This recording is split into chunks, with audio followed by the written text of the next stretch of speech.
Naririto po kami ngayon, ang mga program hosts at mga mamamahayag ng SMNI para itaguyod po ang pinakamataas na batas sa ating bayan, ang Saligang Batas. Mr. Speaker at mga kasama niyang mga congressman, alam ko po na sa tingin ninyo, kayo po ang pinakamakapangyarihan sa bayang ito, lalong-lalo na ikaw ay pinsan ng presidente.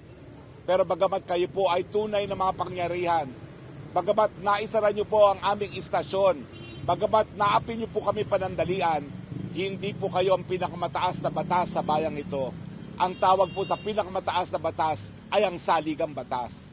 Narito po kami ngayon para idulog na kinakailangan itaguyod na naman ng Korte Suprema ang supremacy ng ating Saligang Batas na siyang nagbigay ng kalayaan ng malayang pananalita at malayang pamamahayag sa aming mga TV hosts at mamamahayag ng SMNI.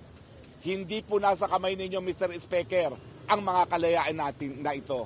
Hindi po namin utang ito sa inyo. Hindi po kayo nagbigay ng karapatan nito. Ang nagbigay po ng kalayaang malayang pamamahayag at malayang pananalita ay ang sambayan ng Pilipino nung binigyan po nila ng ratifikasyon ang ating Saligang Batas. We will see you in court, Mr. Speaker.